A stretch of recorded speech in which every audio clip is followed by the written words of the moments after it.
क्या दुनिया में फिर एक बार मंदी छाने वाली है? क्या आपकी जॉब और बिजनेस खतरे में पड़ सकता है? क्या श्रीलंका और पाकिस्तान के बाद भारत की मुश्किलें बढ़ सकती हैं? नमस्कार दोस्तों, मैं हूं कौशल।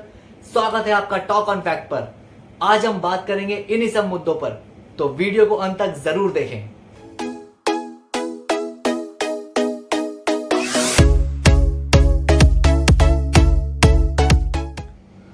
दोस्तों, किसी भी देश के जीडीपी यानी सकल घरेलू उत्पाद में लगातार 2 तिमाही यानी कि 6 महीने की गिरावट को आर्थिक मंदी माना जाता है। और यदि यह गिरावट 10% से ज्यादा हो तो उसे डिप्रेशन या महामंदी माना जाता है।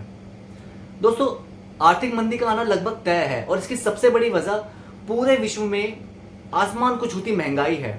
अब यहां पे यह समझना जरूरी है कि बढ़ती हुई महंगाई से आर्थिक मंदी के आने का क्या कनेक्शन है। महंगाई को कंट्रोल करने के अक्सर 2 ऑप्शन होते हैं।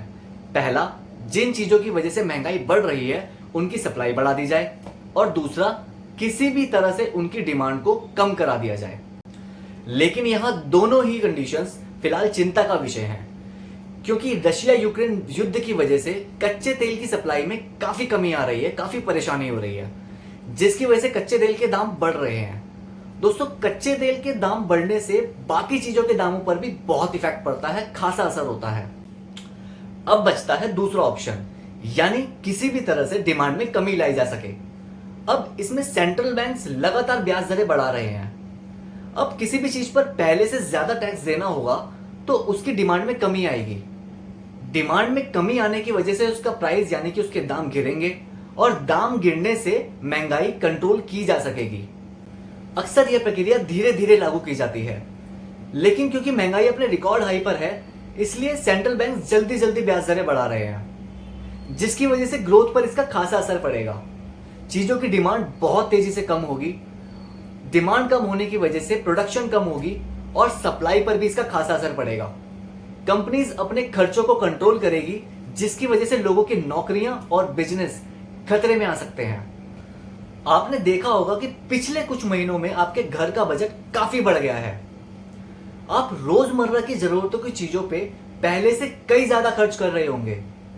यहां देखने वाली बात यह है कि आपकी आय में उतनी बढ़ोतरी नहीं हुई है, आपका खर्चा ज्यादा बढ़ गया है।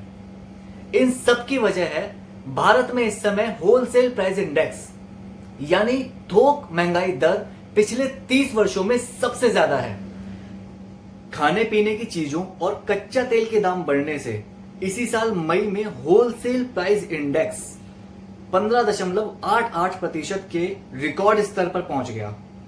इससे पहले अगस्त 1991 में यानी आज से 30 साल पहले यह आंकड़ा लगभग 16% के आसपास पहुंचा था।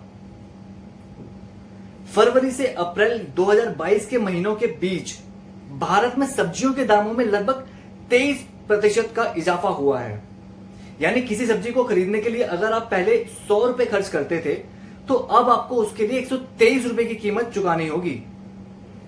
भारत में थोक महंगाई दर का आकलन 697 वस्तुओं और सेवाओं के बाजार भाव के हिसाब से होता है, जिसमें 45% हिस्सा खाने पीने की वस्तुओं का होता है। यानी आप समझ सकते हैं कि होलसेल प्राइस इंडेक्स के आकलन का लगभग आधा हिस्सा खाने पीने की चीजों के बाजार भाव पर निर्भर करता है। दोस्तों, दुनिया के हर बड़े देश की करेंसी गिर रही है। इस साल डॉलर के मुकाबले ब्रिटेन की करेंसी यानी पाउंड 11% कमजोर हुआ है। इसके अलावा चाइना की करेंसी युआन भी 5.6% कमजोर हुई है। इसी प्रकार यूरोप की करेंसी यूरो 7.6% कमजोर हुई है। भारत की करेंसी रुपए भी 4.7% कमजोर हुई है। इस समय भारत के 80 रुपए $1 के बराबर हैं। यह भारत के इतिहास में पहली बार है कि डॉलर के मुकाबले रुपया इतना कमजोर हुआ है। अमेरिका, ब्रिटेन, जर्मनी जैसे बड़े देशों में भी भारत के साथ साथ महंगाई अपने चरम पर है। इस समय सबसे ज्यादा महंगाई तुर्की में है। दोस्तों, आपकी स्क्रीन पर जो चार्ट दिख रहा है, इसमें इस समय विश्व के बड़े देशों में महंगाई के स्तर को दर्शाया गया है। भारत में महंगाई दर 7% के आसपास है। ये सभी आर्थिक मंदी के लक्षण हैं। दोस्तों, 2008 की मंदी याद कीजिए।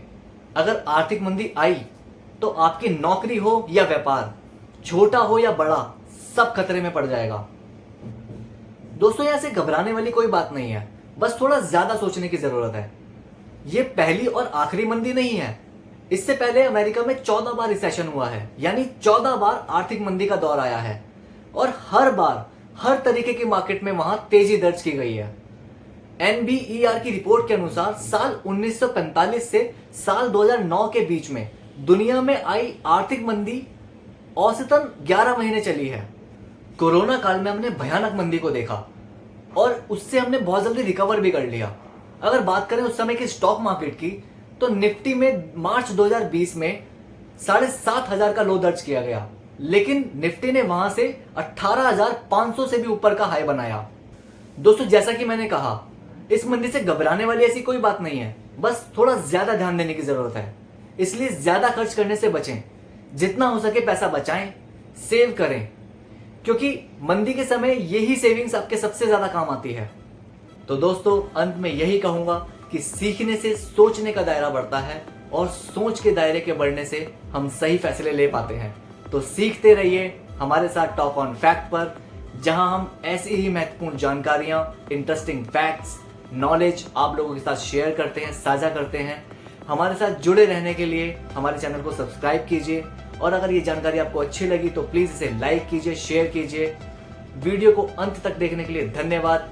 नमस्कार।